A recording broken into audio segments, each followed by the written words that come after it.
അവശനിലയിൽ ആ കുരുന്നുകളെ കിലോമീറ്റർ നെഞ്ചോട് ചേർത്ത് പിടിച്ചു നടന്ന ഫോറസ്റ്റ് ഉദ്യോഗസ്ഥരെ മലയാളികൾ ഇനി മറക്കാനാവില്ല. ദുരിതമേഖലയിൽ അവധിയില്ലാതെ രക്ഷാപ്രവർത്തനത്തിലാണ് അവർ ഇപ്പോഴും. കാണാം സുജു ടി ബാബു തയ്യാറാക്കിയ റിപ്പോർട്ട്. ദുരിതമേഖലയിലും ചില ആശ്വാസ ചിത്രങ്ങളുണ്ടായിരുന്നു. അതിലൊന്നായിരുന്നു ഫോറസ്റ്റ് വകുപ്പിലെ ഉദ്യോഗസ്ഥരും അവർ ചേർന്നുകൊണ്ട് രക്ഷപ്പെടുത്തുന്ന ഒരു 3 കുട്ടികളെ അവർ നെഞ്ചോട് ചേർത്ത് പിടിച്ച് അവർ രക്ഷപ്പെടുത്തുന്ന ചിത്രം ഉണ്ടായിരുന്നു. ഇപ്പോൾ എന്നോടൊപ്പം നിൽക്കുന്ന റേഞ്ച് ഓഫീസറിൻ്റെ നേതൃത്വത്തിലാണ് ആ രക്ഷാപ്രവർത്തനം നടത്തിയത്. അല്ലെങ്കിൽ അതിനു മുമ്പേ തുടങ്ങിയ അവരുടെ രക്ഷാപ്രവർത്തനം ഇപ്പോഴും തുടരുകയാണ്. ഇന്നും വലിയ ഒരു റിസ്ക് എടുത്ത് തന്നെ സാഹസികമായ രീതിയിൽ തന്നെ അവർ രക്ഷാപ്രവർത്തനം തുടർന്നുകൊണ്ടേയിരിക്കുകയാണ്. സാറ്, ഞങ്ങളുടെയൊക്കെ മനസ്സുലച്ചൊരു ചിത്രമായിരുന്നു ആ കുട്ടികളെ നെഞ്ചോട് ചേർത്തുകൊണ്ട് ഫോറസ്റ്റ് ഉദ്യോഗസ്ഥർ വരുന്നത്. അതൊരു വലിയൊരു പ്രവർത്തനം തന്നെയാണ്. ആ ഒരു കാര്യം ഒന്ന് അന്നത്തെ സംഭവം. ആദ്യം നമുക്ക് ഇവിടെ ഒരു വലിയ ദുരന്തം ഉണ്ടായിരിക്കുകയാണ്. ഒരുപാട് ആൾ നമ്മൾ അറിയുന്ന, ഞാൻ അവിടെ ജോലി ചെയ്ത ആളാണ്, മുന്നേ ജോലി ചെയ്തിരുന്ന ആളാണ്.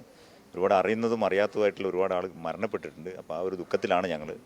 തീർച്ചയായിട്ടും നമ്മളെല്ലാം ആ ദുഃഖത്തിൽ തന്നെയാണ്. അപ്പോൾ അതോടൊപ്പം തന്നെ ചെറിയൊരു നമുക്കന്ന് ആ ഉരുൾപൊട്ടലുണ്ടായ അന്നേ ദിവസം ഞങ്ങൾ അയറാട്ടുകുണ്ട് എന്ന് പറഞ്ഞ ഒരു കോളനി ഉണ്ട്. ഏകദേശം ചൂരൽമല 4 കിലോമീറ്റർ അപ്പുറത്തുള്ള കോളനിയാണ്. ആ കോളനിയിൽ ഞങ്ങൾ ഈ ഉരുൾപൊട്ടൽ പ്രശ്നങ്ങളുള്ളതുകൊണ്ട് തന്നെ ഞങ്ങൾ പെട്ടെന്ന് അവിടെ പോയി പരിശോധിച്ചു എന്താ അവിടെ പ്രശ്നം. അതറിയുന്നതിന് വേണ്ടി അവിടെ ചെന്ന സമയത്ത് ഒരു വീടിനോട് ചേർന്ന് ഇടിഞ്ഞിരുന്നു.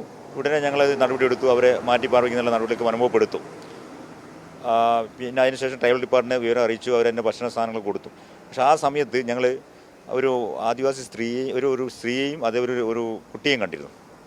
ആ കുട്ടി അവരെ കുടുംബ വീട്ടിൽ വന്നായിരിക്കുന്ന ഞങ്ങൾ ധരിച്ചിരുന്നത്. പക്ഷേ അതേ അമ്മയെയും കുട്ടിയെയും ഒരു 3 ദിവസങ്ങൾക്ക് ശേഷം ഞങ്ങൾ അട്ടമല ഭാഗത്ത് വെച്ച് ഫോറസ്റ്റിനോട് ചേർന്ന് കണ്ടു. അപ്പോൾ ആ സമയത്ത് വളരെ ക്ഷീണിച്ച് ഉള്ള അവസ്ഥയിലായിരുന്നു. ഡ്രസ്സെല്ലാം പഴകി. അപ്പോൾ അത് കണ്ട് ഞങ്ങൾക്ക് അവരോട് ചോദിച്ചപ്പോൾ അവർ ഭക്ഷണം കിട്ടിയില്ല എന്ന് പറഞ്ഞപ്പോൾ ഞങ്ങൾ കയ്യിലുള്ള ഭക്ഷണം എടുത്തു കൊടുത്തു. അവരെ അവിടുത്തെ എസ്റ്റേറ്റ് പാടിയിലാക്കി. അവർക്കുള്ള അവിടെ താമസിക്കാനുള്ള സൗകര്യങ്ങൾ എസ്റ്റേറ്റ് മാനേജർ കണ്ട് ശരിയാക്കി കൊടുത്തു. നമ്മുടെ ലേഡീസ് സ്റ്റാഫിനെ അവിടെ നിർത്തുകയും ചെയ്തു.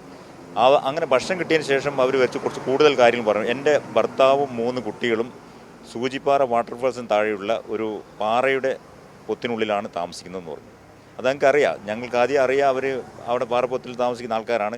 പക്ഷെ അവിടെ ഇങ്ങനെ പ്രളയം കാരണം ഈ ദുരന്തം വന്നെന്നുള്ള കാര്യം സ്ത്രീയിലൂടെയാണ് ഞങ്ങൾ അറിയുന്നത്. ഉടനെ ഞങ്ങൾ ഒന്നും നോക്കിയില്ല. കാരണം ഞങ്ങൾ രാവിലെ 9 മണിക്കാണ് ഈ അമ്മയും മകനെയും കാണുന്നത്. ഉടനെ ഞങ്ങൾ അങ്ങോട്ട് പോയിട്ടില്ലെങ്കിൽ ഈ 1 വയസ്സ് 2 വയസ്സ് 3 വയസ്സുള്ള കുട്ടികളാണ് ഈ അവിടെയുള്ളത്, സൂചിപ്പാറ ഭാഗത്തുള്ളത്. സമയം വൈകിച്ചു കഴിഞ്ഞാൽ കുട്ടികളുടെ ജീവൻ അപകടത്തിലാവും. 3-4 ദിവസമായി അവർ ഭക്ഷണം കഴിച്ചിട്ടില്ല. അമ്മ ഇവിടെയാണുള്ളത്. ഞങ്ങൾ അവിടെ എട്ടമല ഭാഗത്തുള്ള ഒരു പള്ളിയുടെ മുകളിൽ കുറച്ച് കയറുണ്ടായിരുന്നു, ടാർപോളിൻ ഷീറ്റ് വലിച്ചു കിട്ടിയ ആ കയറ് ഞങ്ങൾ പള്ളിയുടെ മുകളിൽ കയറി. അത് പെർമിഷൻ വാങ്ങിയിട്ടൊന്നല്ല, ഞങ്ങളങ്ങ് ചെയ്താണ്. മുകളിൽ കയറി ആ കയർ 2 ഊരിയെടുത്തു. ഒരു 20 മീറ്ററോളം നീളമുള്ള കയറാണ്. ഒരു 10 മീറ്റർ കൂട്ടിക്കെട്ടി ഞങ്ങൾ ഉടനെ ഈ 4 പേര്, എൻ്റെ കൂടെ ജയചന്ദ്രൻ ഫോറസ്റ്റ് ഉണ്ടായിരുന്നു, അതേപോലെ എൻ്റെ ഒരു ബീറ്റ് ഫോറസ്റ്റ് ഓഫീസറായിട്ടുള്ള അനിൽകുമാർ ഉണ്ടായിരുന്നു, പിന്നെ ഒരു ഫോറസ്റ്റ് വാച്ചർ അനൂപ് ഉണ്ടായിരുന്നു. 4 പേര് ഞങ്ങൾ Attamala anti poaching camp shed ഭാഗത്തേക്ക് പോയി. അവിടെ നിന്ന് ഞങ്ങൾ കുത്തനെ ഇറങ്ങുകയാണ് ഉണ്ടായത്. ഇറങ്ങുന്ന സമയത്ത് നമ്മുടെ യാത്ര വളരെ ദുഷ്കരമായിരുന്നു. കാരണം ഒരു 7ഓളം കിലോമീറ്റർ ദൂരം വരും അങ്ങോട്ടേക്ക്, സിക്സാഗായിട്ട് പോകുന്ന സമയത്ത്. കുത്തനെയുള്ള ഇറങ്ങണം. ശരിക്ക് കുത്തനെയുള്ള പാറയും പുൽമേടും ആയിട്ടുള്ളൊരു സ്ഥലങ്ങളുണ്ട്. പിന്നെ അതുപോലെ ചെറിയ കാടുണ്ട്. വഴിയൊന്നുമില്ല. ഈ വഴികളെല്ലാം ഈ കാലവർഷത്തിൻ്റെ ഇതിൽ ചില ഭാഗത്ത് നഷ്ടപ്പെട്ടിരുന്നു. വഴികളിലെന്ന് വെച്ചാൽ നമുക്ക് പോകാൻ പറ്റുന്ന ഒരു പാത്ത് ഇല്ല. ചില ഭാഗത്ത് ഉരുൾ പൊട്ടിയിരുന്നു. 1-2 ഭാഗങ്ങളിൽ പൊട്ടിയിട്ട് അവിടെ കുത്തനെ കുറച്ചും കൂടി വളരെ ദുഷ്കരമായിട്ട് ഇന്ന് കിടക്കുന്നത്. പിന്നെ ഈ കയറാണ് ഞങ്ങൾ രക്ഷിച്ചത്. കയറ് മരത്തിൻ്റെ മുകളിൽ കെട്ടി പരസ്പരം പിടിച്ച് ഞങ്ങൾ ഷോൾഡറിൽ കാല് ചവിട്ടി അങ്ങനെ നിരങ്ങി ഇറങ്ങി ഒരു വിധം ഞങ്ങൾ ഈ സൂചിപ്പാറ ഇവർ താമസിക്കുന്ന ആ പാറയുടെ അടുത്തെത്തി. അവിടെ എത്തിയപ്പോൾ വെള്ളം കയറി നശിച്ച നിലയിലാണ് കാണുന്നത്. അപ്പോൾ ഞങ്ങൾ ആശങ്കയിലായി. തൊട്ടടുത്ത് നോക്കുമ്പോൾ ഇവർ കണ്ടു.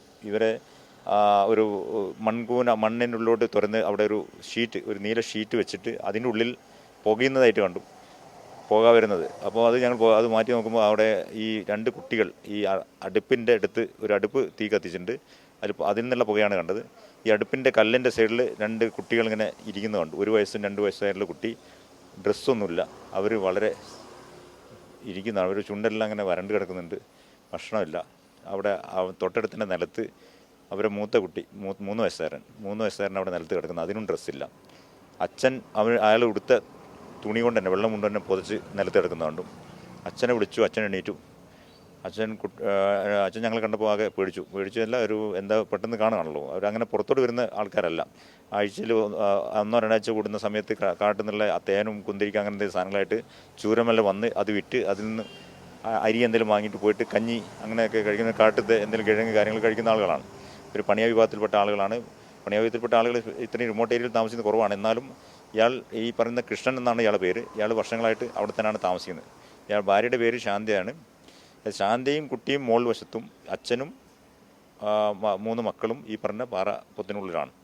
ഏതായാലും ഞങ്ങൾ അവിടെ എത്തി. ഇവരുടെ അടുത്ത് കൃഷ്ണൻ്റെ അടുത്ത് കൃഷ്ണനൊന്നും ഞങ്ങൾ സാധാരണ പുറമെ ആളുകളെ കണ്ടു കഴിഞ്ഞാൽ കാട്ടിലോട് ഓടി മറിയുന്ന ആളാണ്. പക്ഷേ ഇത് ഓടി അയാളെ എണീപ്പിച്ചെങ്കിൽ അയാൾ അങ്ങനെ ഇതൊന്നും പറഞ്ഞാൽ അയാൾക്ക് മനസ്സിലായി എന്തോ ഒരു പ്രശ്നമുണ്ട്. ശാന്തയും കുട്ടിയും കാണുന്നുമില്ല. ഈ മഴ കാരണം മറ്റ് പ്രശ്നം കാരണം ഉരുൾപൊട്ടൽ പ്രശ്നങ്ങൾ കാരണം വഴിയെല്ലാം അടഞ്ഞു കിടക്കുകയാണെന്നുള്ള വിവരം കൃഷ്ണനെ പറഞ്ഞ് ബോധ്യപ്പെടുത്തിയപ്പോൾ കൃഷ്ണൻ ഉടനെ ഞങ്ങളിവിടെ വരാൻ തയ്യാറായി എന്നുള്ളതാണ്. അത് ജയചന്ദ്രൻ ഫോർഷാണ് അത് ഇടപെട്ടത്. സംസാരിച്ച് ഇവരായിട്ട് ഇടയ്ക്ക് എപ്പോഴെങ്കിലുമൊക്കെ 2-3 മാസം കൊണ്ട് ഫീൽഡിൽ പോകുന്ന സമയങ്ങളിലൊക്കെ അവിടെ കാണുന്ന അങ്ങനെ ഒരു ബന്ധമുണ്ട് ഇവർ. ഏതായാലും കൃഷ്ണൻ വരാൻ തയ്യാറായി. 3 കുട്ടികളെ ഞങ്ങൾ ഉടനെ എടുത്ത് അത് കണ്ടപ്പോൾ തന്നെ ഞങ്ങൾ ഭക്ഷണം കൊടുത്തു. ഞങ്ങളുടെ കയ്യിൽ ഞങ്ങൾക്ക് വേണ്ടി കരുതിയിരുന്ന ബ്രെഡും ബിസ്ക്കറ്റും ഉണ്ടായിരുന്നു. കൂടുതൽ ഭക്ഷണങ്ങളൊന്നും ഞങ്ങൾ കൊണ്ടുപോയില്ല. കാരണം ഞങ്ങൾ ഇതൊരു മുൻകൂട്ടി പ്ലാൻ ചെയ്തിട്ടുള്ളൊരു ഓപ്പറേഷൻ അല്ലത്. അപ്പം ഏതായാലും ആ കുട്ടികളുടെ ജീവൻ രക്ഷിക്കുക എന്നുള്ളൊരു ഉദ്ദേശത്തിൽ പോയതാണ്, പെട്ടെന്ന് പോയത്. ഏതായാലും ഞങ്ങളുടെ കയ്യിലുള്ള ഭക്ഷണം കുട്ടികൾ കഴിച്ചു.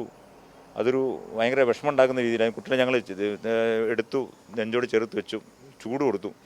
അത് മാത്രമല്ല കയ്യിലുണ്ടായിരുന്ന ബെഡ്ഷീറ്റ്, ഞങ്ങളൊരു കയ്യിലൊരു ബെഡ്ഷീറ്റ് കരുതിയിരുന്നു. അതെങ്ങനെ ബാഗിൽപ്പെട്ടതാണ്. ആ ബെഡ്ഷീറ്റ് 3ആയി കീറിയിട്ട് ഞങ്ങൾ നെഞ്ചോട് ചേർത്ത് വെച്ച് കെട്ടിയതിന് ശേഷം കൃഷ്ണനും വന്നു. കൃഷ്ണൻ ഒരു കത്തി എടുത്തു. ഞങ്ങൾ തിരിച്ചു പോരുകയുണ്ടത്. തിരിച്ചു പോരുന്ന സമയത്ത് ഈ കുട്ടികളുടെ അടുത്തുള്ള യാത്ര വളരെ ദുഷ്കരമായിരുന്നു. കാരണം മഴ പെയ്തു. പിന്നെ ചവിട്ട് കിട്ടുന്നില്ല. നമ്മുടെ ഈ പാറേൻ്റെ മുകളിൽ ഈ പുല്ലിൻ്റെ മുകളിൽ ചവിട്ടി ചെരിഞ്ഞാണ് പോകുന്നത്. ഏതായാലും 1-2 സ്ഥലത്തൊക്കെ ചെറിയ പ്രശ്നങ്ങൾ ഉണ്ടായിരുന്നു. പക്ഷേ ഭാഗ്യത്തിന് വേറൊന്നും താഴോട്ട് പോയില്ല. താഴോട്ട് പോയാൽ ഒന്നും നമ്മുടെ കാണില്ല. കാരണം ഒന്നാമത് കോട മൂടി കിടക്കുകയാണ്. പിന്നെ കുത്തനെയുള്ള താഴോട്ട് പോയ ഈ ഭയങ്കര അഗാധ ഗർത്തങ്ങൾ പോലത്തെ സ്ഥലങ്ങളാണ്. ഏതായാലും ഞങ്ങൾ അവിടുന്ന് ഒരു 4-4.5 മണിക്കൂർ എടുത്തു മൊത്തം ഈ പറഞ്ഞ അട്ടമല എന്ന് പറഞ്ഞ ആൻറ്റി പോച്ചിങ് ക്യാമ്പ് ഷെഡിലെത്താൻ. അതിൽ കയറ് ചില ഭാഗത്ത് എത്തിയപ്പോൾ പ്രശ്നമായി. കയറ് കുറച്ച് പഴകിയ കയറായിരുന്നു. കയറ് പൊട്ടി. അതിൻ്റെ ഒരു ചരടിൽ മാത്രം നിന്നു. അതിൽ അനിൽകുമാറും ഒരു കുട്ടിയും തൂങ്ങിക്കിടക്കുകയായിരുന്നു. അപ്പോൾ തന്നെ ഞാനത് ചാടി ഇറങ്ങി ഒരു മരത്തിൽ തൂങ്ങി നിന്നിട്ട് കഴിയുന്ന എല്ലാ ദൈവങ്ങളെയും വിളിച്ചിട്ടാണ് ചെയ്യുന്നത്. കാരണം വിട്ടുപോയാൽ താഴോട്ട് പോകും. ഏതായാലും വേറെ അപകടങ്ങളൊന്നും ഉണ്ടായില്ല. വലിയ കുട്ടികൾക്കൊന്നും വലിയ പ്രശ്നങ്ങളൊന്നും ഉണ്ടായില്ല. കുട്ടികളെല്ലാം കരയുന്നൊന്നുമില്ല. പക്ഷെ അവർ പിടിച്ചിരിക്കുകയാണ്. പക്ഷെ ഞങ്ങൾ മൊത്തം നനഞ്ഞെടുക്കുകയാണ്. ബെഡ്ഷീറ്റ് നനഞ്ഞിട്ട് ഈ പറഞ്ഞ ബെഡ്ഷീറ്റിൻ്റെ കഷ്ണം ഒക്കെ നനഞ്ഞിട്ടുണ്ട്. ഏതായാലും ഒരുവിധം ഞങ്ങളവിടെ APCയിൽ എത്തിച്ചു. APCയിൽ എത്തിച്ചിട്ട് കയ്യിൽ ഭക്ഷണം ഒന്നാമത് മൊബൈൽ റേഞ്ച് കിട്ടാത്തതിൻ്റെ പല പ്രശ്നം വന്നുകൊണ്ടും കയ്യിൽ മറ്റ് ഭക്ഷണമൊന്നും ഇല്ലാത്തതുകൊണ്ട് ഇവർക്ക് ഞങ്ങൾ വെള്ളം കുടിച്ചു. പിന്നെ അവിടെ പാറമടയിൽ നിന്ന് കിട്ടിയ വെള്ളം എടുത്ത് കുടിച്ചു. പിന്നെ ഇരുമ്പമ്പുളി പോലത്തെ പുളി ഉണ്ടായിരുന്നു, അത് കുറച്ച് കുട്ടികൾക്ക് കൊടുക്കാൻ ഞങ്ങൾക്ക് പേടിയുണ്ടായിരുന്നു. പക്ഷേ കുട്ടികളത് കഴിച്ചു. കുട്ടികൾ മുകളിലെത്തിയപ്പോൾ ആ ചെറിയ കുട്ടി കരയാൻ തുടങ്ങി. 1 വയസ്സുകാരൻ കരയാൻ തുടങ്ങി. അങ്ങനെ ഉടനെ ഞങ്ങൾ എന്ത് ചോദിച്ചാൽ ഈ അമ്മയും മൂത്ത മകനെയും ഇവരുടെ അടുത്ത് എത്തിക്കണമല്ലോ. ഞങ്ങൾ ആദ്യം അട്ടമല പാടിയിൽ താമസിപ്പിച്ച അമ്മയും മകനെയും ഇവരുടെ അടുത്ത് എത്തിക്കാൻ ഞങ്ങൾ ശിശിര എന്ന് പറഞ്ഞ BF ഉണ്ട്, BT ഫോറസ്റ്റേഴ്സ് വിളിച്ച് ഏർപ്പാടാക്കി. പക്ഷേ അമ്മയ്ക്ക് നടക്കാൻ പറ്റുന്നില്ലായിരുന്നു. അപ്പോൾ ശിശിര ഒരുവിധം അവരെ കൈ പിടിച്ച് താങ്ങി ഞങ്ങളുടെ ഈ പറഞ്ഞ APCയിൽ എത്തിച്ചു. അത് 8 മണിയോട് കൂടിയിട്ടാണ് എത്തിയത്. കാരണം 7 മണിക്കാണ് ഞങ്ങൾ മുകളിലെത്തുന്നത്. ഏതായാലും അത് അമ്മ ആ കുട്ടികളെ കണ്ടപ്പോൾ ഉണ്ടാകുന്ന ഒരു ഇതൊക്കെ ഭയങ്കരമായിരുന്നു. അത് ഈ ചെറിയ കുട്ടിയെടുത്ത് അവർ ഫീഡിങ്ങിന് വേണ്ടി ശ്രമിക്കുന്നുണ്ടെങ്കിലും അത് ഒന്നും എന്താ പറയുക, അവർക്കൊന്നും ഒന്നാമത് എല്ലാം ഭക്ഷണം കഴിക്കാതെയുള്ള പ്രശ്നങ്ങളും കാര്യങ്ങളൊക്കെ വന്നു. ഏതായാലും അന്ന് രാത്രി തന്നെ ഞങ്ങൾ കുറച്ച് സാധനങ്ങളൊക്കെ കൊടുത്തു വരും. ഭക്ഷണം മറ്റു ഷീറ്റും കാര്യങ്ങളും കൊടുത്ത് ആ APC ഒന്ന് വൃത്തിയാക്കി. നിങ്ങളിവിടെ താമസിച്ചോ എന്ന് പറഞ്ഞു. വനംവകുപ്പിൻ്റെ APC ആണ്, നിങ്ങളവിടെ താമസിച്ചോ എന്ന് പറഞ്ഞു. ഞങ്ങളുടെ ഓഫീസർമാരെ വിളിച്ചു പറഞ്ഞു. അടുത്ത ദിവസം രാവിലെ അന്ന് അവിടെ താമസിച്ചു. അന്ന് ചെന്ന സമയത്ത് ഞങ്ങൾ എന്താ വെച്ചാൽ താഴ്ന്ന് കയറി മുകളിലെത്തിയപ്പം ഉള്ളിൽ തീയിട്ടിട്ട് ആ ചൂട് വെച്ച് കൊടുത്തിരുന്നു. അതുകൊണ്ട് കുട്ടിയെ കുറേ ആശ്വാസമായിരുന്നു. അതുകൊണ്ട് ഞങ്ങൾ കൈ ചൂടാക്കിയിട്ട് കുട്ടികളുടെ ദേഹത്ത് വെച്ച് കൊടുത്ത് ചൂടാക്കിയതിന് ശേഷം അങ്ങനെയൊക്കെ ചെയ്തിരുന്നു. അതൊക്കെ നമ്മൾ ജയേന്ദ്രനും അനിലും എല്ലാവരും ഒരുമിച്ച് ചെയ്തു. അത് ഒന്നാമത് എല്ലാ ഡ്രസ്സെല്ലാം നനഞ്ഞു പോയതുകൊണ്ടുള്ള പ്രശ്നങ്ങളുണ്ടായിരുന്നു. വലിയ ഒരു കാര്യമാണ് പറഞ്ഞത്. ഇതിപ്പോൾ ഈ കുട്ടികളെ മാത്രമല്ല, ഇന്ന് ദിവസങ്ങളിൽ ഇപ്പം സൂചിപ്പാറ ഇപ്പോൾ രക്ഷാപ്രവർത്തനം നടത്തിയിരുന്നു അല്ലേ? അതൊരു വലിയ ഇപ്പോൾ ഫയർഫോഴ്സുകാർ പറയുമായിരുന്നു ഫോറസ്റ്റ് ഡിപ്പാർട്ട്മെൻറ്റിൻ്റെ വലിയ സേവനം, അത് അവർക്കും മറക്കാൻ പറ്റില്ല. അതുപോലെ സേവനമായിരുന്നു സൂചിപ്പാറയിലെ രക്ഷാപ്രവർത്തനം അല്ലേ? ഞങ്ങൾ ഈ തുടക്കം തൊട്ട് ഇന്ന് വരെ ഉണ്ട്. എല്ലാവരും രാവിലെ 5-6 മണിയാകുമ്പോൾ എത്തുന്നുണ്ട്. പ്രത്യേകിച്ചും നമ്മുടെ സൗത്ത് വന DFO അജിത് കെ രാമൻ സാറുടെ നേതൃത്വത്തിലാണ്. അതേപോലെ ദീപ മേഡം ഉണ്ട് CCF, പിന്നെ കഴിഞ്ഞ ദിവസം കീർത്തി നേടം വന്നിട്ടുണ്ട് നമ്മുടെ CCF ആയിട്ടുള്ള. അപ്പോൾ ഇവരുടെയൊക്കെ നേതൃത്വത്തിൽ ഞങ്ങളുടെ ഒരു ടീം എപ്പോഴും പൂർണ്ണ സജ്ജമായിട്ടുണ്ട്. ഇപ്പോൾ ഇന്ന് ഞങ്ങൾ ചെയ്തിരിക്കുന്നത് ആർമി, അതേപോലെ NDRF, പോലീസ് സംയുക്തമായിട്ട് ഈ പറയുന്ന പരപ്പംപാറ ഭാഗത്ത് സെർച്ചിങ്ങിലായിരുന്നു. രാവിലെ 6 മണിക്ക് ഇവിടുന്ന് പുറപ്പെട്ടു. ഇതുവരെ ഇപ്പം തിരിച്ചു വരികയാണ്. അവിടുന്ന് 2 ബോഡി വീണ്ടെടുക്കാൻ സാധിച്ചിട്ടുണ്ട്. ഇപ്പോൾ തിരിച്ചു വരുന്ന പറയുമ്പോൾ വലിയൊരു കാര്യമാണ്. കാരണം നമുക്കറിയാം സാറിൻ്റെ റേഞ്ച് ഓഫീസർ സാറിൻ്റെ ആരും ജയേന്ദ്രൻ സാറിൻ്റെ മുഖമൊക്കെ കാണുമ്പോൾ അറിയാം. കാരണം ഇവർ അവധി പോലും എടുക്കാതെ ഏതാണ്ട് ആദ്യ ദിവസം മുതൽ തന്നെ ഇവിടെ തുടരുന്ന ഒരു നമ്മുടെ ഒരു സേനാഭാവമാണ്, ഫോറസ്റ്റ് വിഭാഗമാണ്. സാറിന് നമുക്ക് മറ്റൊരു കാര്യം കൂടെ സാറിൻ്റെ ഉള്ള നമുക്ക് പറഞ്ഞ് അവസാനിപ്പിക്കേണ്ടതുണ്ട്. അതായത് ഇവരെ ഈ പ്രവർത്തനം മാത്രമല്ല, ഈ ഫോറസ്റ്റ് ഓഫീസർ പ്രത്യേകിച്ച് ജയേന്ദ്രൻ സാറ് ഇപ്പം നമ്മളെ രക്ഷപ്പെട്ട കുട്ടികൾ അല്ലെങ്കിൽ ആ കുട്ടികളുടെ അമ്മയും അച്ഛനും ഉൾപ്പെടെ സാറിനോട് വലിയ പരിചയമുള്ളൊരു കുടുംബം കൂടിയാണ്. നിരന്തരം അവിടെ ഇവർ സന്ദർശിച്ച് അവരുടെ ക്ഷേമം ഉറപ്പാക്കുന്നതോടുകൂടി തന്നെയാണ് അവരോട് അത്രയും പരിചയം സ്ഥാപിക്കാൻ ഇവർക്ക് സാധിക്കുന്നത്. സാറേ, വളരെ വൈകാരികമായിട്ടായിരിക്കും അറിയപ്പെടുന്ന നമുക്ക് നേരിട്ട് അറിയാവുന്ന കുടുംബത്തെ രക്ഷപ്പെടുത്താൻ സാധിച്ചത് ഓർക്കുന്നത് അല്ലേ? പിന്നെ അന്നിങ്ങനെ രാവിലെ നമ്മൾ കണ്ടതുകൊണ്ട് രാവിലെ എനിക്ക് ഈ ഒരു കുട്ടീനെ കണ്ടപ്പോൾ ഇവർക്ക് വേറെ 3 കുട്ടികളും കൂടി ഉണ്ട് എന്ന് പറഞ്ഞതുകൊണ്ട് ഞാൻ സാറിനോട് പറഞ്ഞു, എങ്ങനെ ഈ കുട്ടികളെ നമുക്ക് രക്ഷിക്കണം സാറേ, ഇതിൽ ചെറുതുകളാണല്ലോ, ഞാനതിനെ കണ്ടിട്ടുണ്ട് എന്നുള്ളത്. ഇതുകൊണ്ട് ഞാൻ സാറിൻ്റെ ധൈര്യത്തിനാണ് ഞാൻ ഇത് ഈ റിസ്കിന് തയ്യാറെടുത്തത്.